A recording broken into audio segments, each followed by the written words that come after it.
안녕하세요. 시민단체끼리 라이브 시간입니다. 아까 생방송을 했는데요. 영상이나 목소리가 좀 끊기고 그래서 다시 녹화본으로 다시 찍도록 하겠습니다. 대선 평가, 오늘 준비한 얘기는 대선 평가, 그 다음에 전망, 과제와 관련된 건데요. 역시 시민단체 길의 입장에서, 그러니까 시민단체 입장에서 그런 얘기들을 해보겠습니다. 먼저 평가를 해보자면, 이번 선거는 그러니까 굵직한 정치적 사건, 12월 3일 계엄, 4월 4일 헌법재판소의 대통령 파면, 6월 3일 대선으로 이어지는 기본 흐름이었죠. 이게 기본 흐름이었기 때문에 이거에 대한 입장을 개선으로 해서 근본적으로 갈렸다고 볼 수 있겠습니다. 국민 대중, 중도층이 계엄에 찬성하거나 탄핵을 반대하는 세력에게 정권을 넘겨줄 수는 없다. 이런 입장을 확고히 한 것으로 보입니다.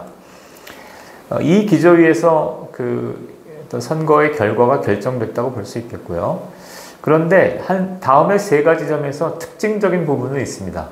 하나는 생각보다 표 차이가 많이 안 났고 이재명 대표에 대한 반감이 좀 크게 형성되어 있는 것 같습니다. 이재명 대표가 한 49% 정도를 얻었는데 이건 22년 대선에서의 득표율과 거의 차이가 없죠. 그리고 이준석 후보와 그다음에 김문수 후보의 표를 합치면 역시 한 49%니까 뭐 이렇게 1대1로 비교할 수는 없지만 이재명 대 김문수, 이준석의 표를 합치면 거의 5대5 구도로 박빙을 이뤘다고 볼 수도 있겠습니다. 그런 면에서 그러니까 이재명 후보에 대한 반감들이 폭넓게 형성되어 있긴 하지만 아까 그 구도를 뛰어넘지는 못했다. 이렇게 생각하고요. 두 번째는 가장 특징적이었던 것은 국민의힘 후보 선출 과정이죠. 국민의힘 안에는 명백히 다른 두 가지 서사가 있는데요. 하나는 계엄이 찬성하고 탄핵을 반대하고 부정선거론과 같은 구구파, 보수 강경파의 흐름이 하나 있고 그 다음에 계엄에 반대하고 탄핵에 찬성하고 사법수호를 하자는 또 다른 흐름이 있었던 건데 이 흐름 중에서 김문수 후보가 되었다라는 것은 전자의 흐름이 상당히 영향을 미쳤다 이렇게 볼 수 있겠습니다. 그게 뭐 전부 다는 아니겠죠. 그런데 상당히 영향을 미쳤다고 볼 수 있고 그 흐름을 마지막까지도 김문수 후보가 털어내지 못하면서 전체적인 대선의 구도가 계엄과 탄핵에 대한 입장 차이로 갈리고 국민의힘은 거기에서 헤어나지 못하는 그런 형국이었다고 보입니다. 만약 아쉬운 것은 표 차이가 그 정도로 났다면 한동훈 후보가 만약에 대통령 후보가 됐다면 상당히 달라지지 않았을까? 이런 생각을 해봅니다. 세 번째는 20대 남성들의 투표 성향인데요. 20대 대선, 그러니까 22년 대선에서 20대 남성들은 윤석열 후보한테 58% 정도를 표를 던졌습니다. 그런데 이번에는 이재명 후보한테 24%, 그 다음에 이준석과 김문수 후보한테 각각 37% 정도를 던졌기 때문에 20대 남성들은 아까 얘기했던 프레임하고는 전혀 다른 방향에서 자기의 어떤 생각들을 표출한 것 같습니다. 이건 앞으로 향후 한국 정치의 흐름과 관련해서 매우 중요한 지점이 아닐까 생각합니다. 두 번째는 이후 전망인데요. 입법부에 의해서 행정부를 장악한 강력한 대통령이 출연을 했는데 제가 보건대는 중장기적으로 보면 정권이 체제 안정을 하기보다는 굉장히 불안정한 가능성이 크다고 봅니다. 다음에 네 가지 이유인데요. 첫 번째는 역시 아까 얘기했던 여론 지형입니다. 결과적으로 5대5로 그러니까 이재명 후보가 상당히 우세한 게 결과로 나타나긴 했지만 여론 지형은 결국 5대5 정도로 수렴하는 그런 양태였기 때문에 이렇게 되면 향후 이재명 대통령이 그러니까 전국을 운영하는데 상당한 부담을 줄 수밖에 없겠다 이렇게 생각합니다. 두 번째는 권력구조 개편 움직임인데요. 입법부, 사법부, 입법부, 행정부에 이어서 사법부를 개편하려고 하는 거죠. 이 과정에서 상당한 저항과 반발이 있을 걸로 예상됩니다. 그리고 사실은 절대 권력은 부패할 수밖에 없기 때문에 국민 대중의 견제 심리와 맞물려서 정권의 실수나 이런 전횡들이 나타나면 상당한 정도 저항이 부딪힐 거기 때문에 이것 또한 이재명 정권의 진로를 그렇게 밝게 보지는 못하게 하는 그런 요소라고 생각합니다. 세 번째는 익히 아는 것처럼 외교안보 지형에서의 변화인데요.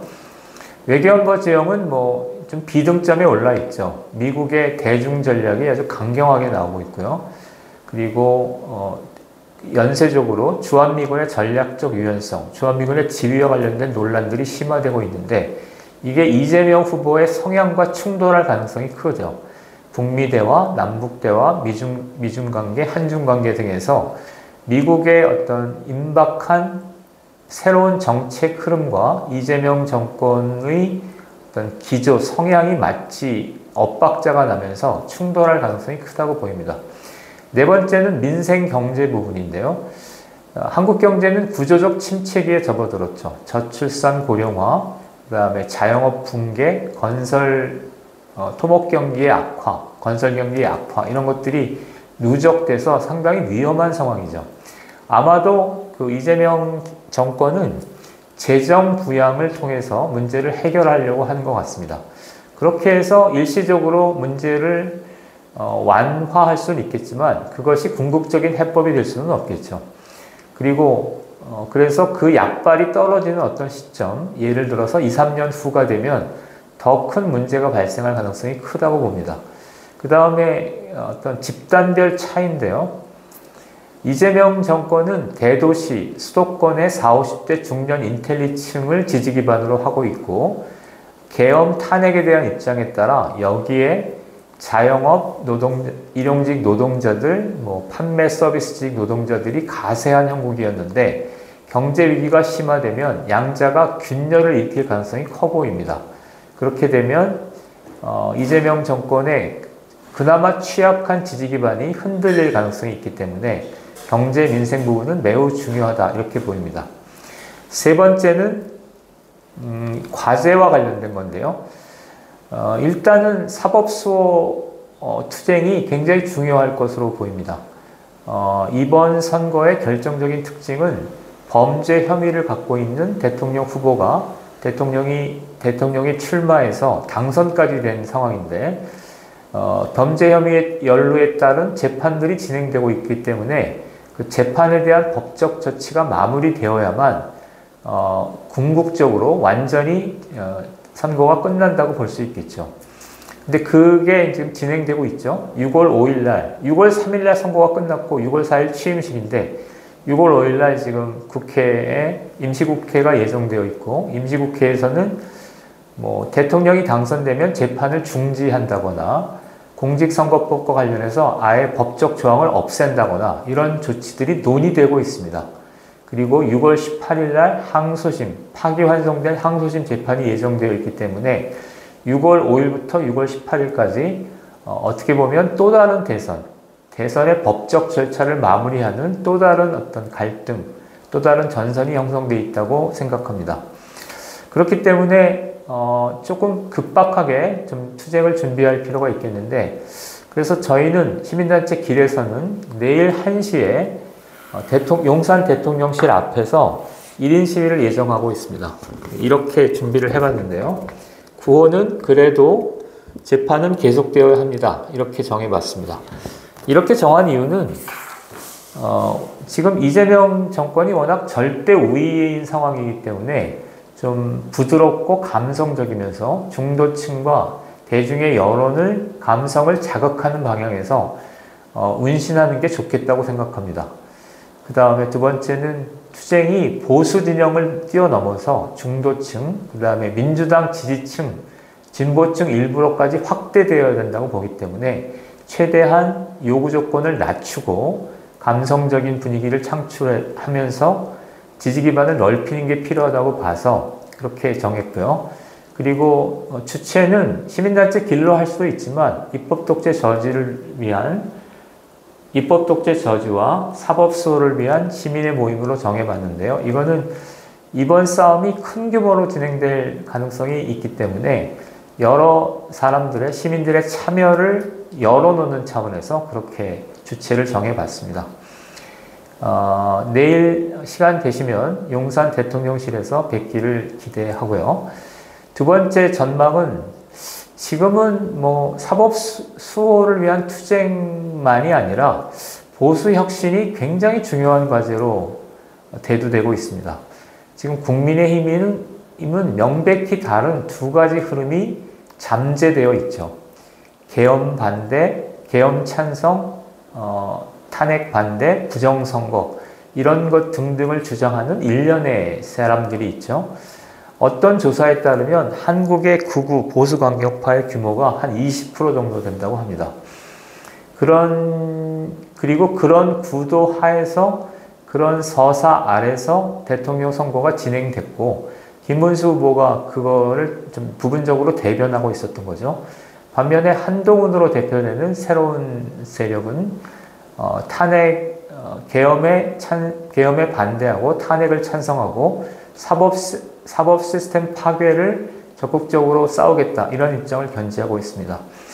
지금 대통령 선거는 결국 계엄과 대통령 파면과 탄핵에 대해서 미온적인 입장을 갖고 있는 또는 부정적인 입장을 갖고 있는 사람들이 정치적으로 패배한 사건으로 볼 수 있기 때문에 그런 입장을 갖고 있는 보수적 흐름은 전망이 끊겼다라고 저는 생각합니다.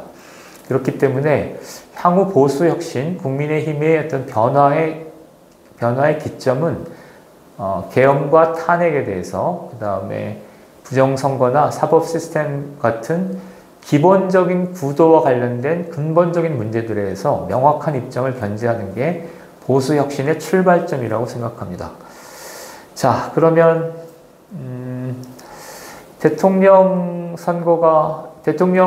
긴 대통령 선거 동안 고생하셨고요. 그리고 잠시 여독을 좀 돌보시고, 그 다음에, 그런데 이제 시간이 급박하기 때문에 다시 전열을 정비해서, 우리가 해야 될 일을 해야 된다고 저는 생각합니다. 그런 면에서 내일 사법수호와 관련된 1인 시위를 시민단체 길에서 준비를 했고, 가능하면 그 자리에서 뵙기를 기대합니다. 자, 이상으로 마치겠습니다.